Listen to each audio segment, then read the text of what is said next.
12:37 is the time on this Wednesday, and Pittsburgh's plastic bag ban was implemented in October of 2023 to tackle environmental concerns. It has sparked both praise and questions about its actual impact.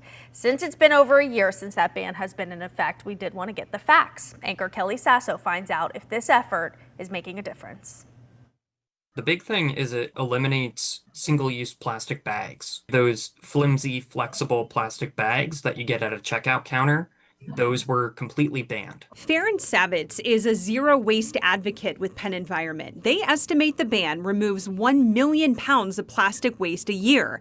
Savitz says residents have generally supported the ban. Plastic bags are a way worse option than paper bags. But let's stop right there. Is it as easy as saying plastic is worse than paper? You'll have to reuse that paper bag at least 3 to 4 times in order for it to be environmentally beneficial. Vikas Khanna, professor and interim chairperson of civil and environmental engineering at Pitt, adds a nuanced perspective on paper bags. If we assumed that someone used the paper bag simply as a single use, the same way they were using the plastic as a single use, is paper worse for the environment as a single use product? A single-use paper bag compared to a single-use plastic bag is definitely a bad idea, and it's definitely a worse option, primarily because of the higher carbon footprint of the paper bags. He says paper production often uses more water and adds to deforestation.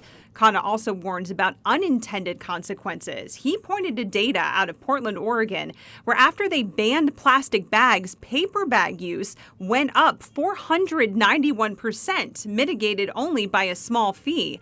Another study in California found the use of thicker trash bags, size small, medium, and tall, increased by 120%, 64%, and 6% respectively after the bans. If the intent is to reduce carbon footprint, then essentially you are probably trading one environmental impact for another. One area where paper bags seem to beat out plastic is the area of litter, or mismanaged waste, as Professor Khanna calls it. So in terms of plastics, they end up not just the macroplastics, not just the big plastics, but there's also microplastics that are accumulating in our water bodies. So that's definitely a concern. For example, we have this whole situation. Oh, wow. Which is not only just like going to provide smells, it's going to attract rats.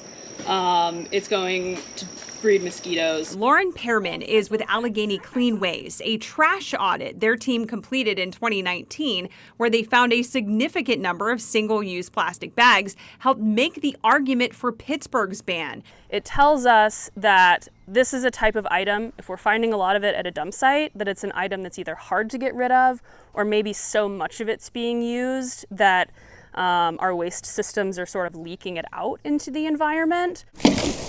Their team invited us to a practice audit in McKeesport before the Pittsburgh audit next spring, the first since the ban took place. I would certainly hope that we will see fewer plastic bags. But time will tell. Something all of our experts agree on: reusable bags are the way to go.